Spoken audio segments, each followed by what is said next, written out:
My name is Matt Zalk. I'm a property manager at Key Renter Tulsa Property Management. Key Renter's been in Tulsa since November of 2017, and we've actually participated with the Housing Choice Voucher Program, I think, really since then. We manage many properties. We probably have 120 or so that are in the program, and the rest are not. So I would say that's probably 10% of our portfolios in the program. Honestly, the appealing part is having kind of a check cut in your bank account on the first day of the month every single month, right? And that's really appealing. You never have to chase, at least a vast majority of rent you don't have to chase. I think stability too. I think many of the residents will stay for many, many years. There's some element of the program that might be folks that are on disability or Social Security, and so there's stability in that resident base. Many of our residents that are not on the voucher Housing Choice Voucher Program would be more transient, right? In that they might be a 700 credit score, which is great for 1 year. They're not going to destroy a house, and they're going to be great paying tenants, but they're also going to leave in a little bit. I'd rather a house that maintains stability and has continuity through the years, and that's more of what you get with the Housing Choice Voucher. The truth is, screening is your best friend. Screening is the only thing that you can do to ensure that a quality tenant is going to be in your property and be in your property for the long term. So, talk to former landlords, talk to employer if there is one, talk to caseworkers, do whatever diligence you need to do to make it work, and then you're going to find a great resident.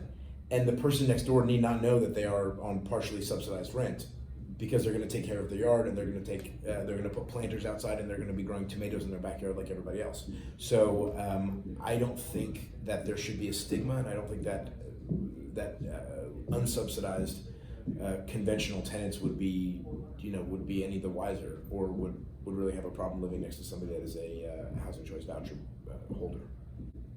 It's not unusual for anybody in American society to need a helping hand up, and it might be a temporary thing, and it might be a lifelong thing because of a disability. People are on SSI for various reasons, right? So there are times when Housing Choice Voucher holders are going to be on the program for a little bit because they are dealing with a life circumstance, or they're dealing with just something that's temporary, and there are times when people are going to be on forever. We have done work in the past with various organizations, from Mental Health Association through to a New Leaf, and many of their clients or many of their participants are on Housing Choice Voucher programs. They're wonderful people. They deserve to be helped, right? They're part of the vulnerable of our society, and they need assistance. So there are many reasons why people would be on the program, and we like to work with the folks that want to work with us, and the folks that we recognize will be good quality residents of our properties. Not everybody is going to be a great resident, and that's conventional, and that's Housing Choice Voucher. So it makes no difference whether somebody's on a voucher or not on a voucher.